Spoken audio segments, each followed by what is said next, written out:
صرف شکایات اور الزام کی بنیاد پر کسی بھی رکن پارلیمنٹ کو گرفتار نہیں کیا جائے گا۔ چیئرمین نیب نے چیئرمین سینٹ اور اسپیکر قومی اسمبلی سے ملاقات میں اتفاق کر لیا۔ اجلاس میں شریک نہیں تھا۔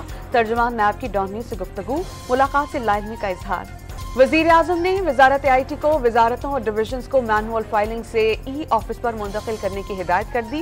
تمام متعلقہ محکموں کو خطوط۔ خیبر پختونخوا اسمبلی کا اجلاس جاری۔ سارجنٹس نے مشیر خزانہ مزمل اسلم کو ایوان میں داخلے سے روک دیا۔ مزمل اسلم ناراض ہو کر واپس چلے گئے۔ پنجاب میں کلینک آن ویلز پر پروگرام متعارف کرا دیا گیا۔ صوبوں کو پی ٹی آئی کے سیاہ دور سے نکال کر ترقی کی طرف لے جا رہے ہیں۔ وزیر اعلیٰ پنجاب مریم نواز کا تقریب سے خطاب۔ سندھ میں 2022 میں گندم خریداری میں حکومت کو 3 ارب 22 کروڑ روپے سے زائد کے نقصان پہنچنے کا انکشاف، ذمہ دار افسران کے خلاف کارروائی کی سفارش۔ ملک میں مہنگائی 1.39% کم ہو کر شرح 22.32% پر آ گئی۔ ادارہ شماریات نے مہنگائی سے متعلق ہفتہ وار رپورٹ جاری کر دی۔ پاکستانی سیٹلائٹ مشن کا سفر کامیابی کی جانب گامزن، چاند اور سورج کی تصاویر بھیجتی آئی کیوب قمر نے چاند کے گرد 3 چکر بھی لگا لیے۔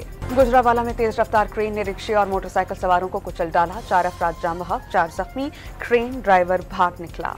کوئٹہ میں بجلی کی طویل لوڈ شیڈنگ سے تنگ زمینداروں نے بلوچستان اسمبلی کے باہر دھرنا دے دیا۔ دور دراز علاقوں کے زمیندار بڑی تعداد میں شریک۔ کراچی میں سورج قہر ڈھانے لگا، درجہ حرارت 36 ڈگری سینٹی گریڈ ریکارڈ۔ 24 گھنٹوں کے دوران ہیٹ سٹروک کے 20 مریض لائے گئے۔ ملک میں سونے کی قیمت میں بڑا اضافہ، فی تولہ سونا 4,600 روپے مہنگا ہو کر 2,43,800 کا ہو گیا۔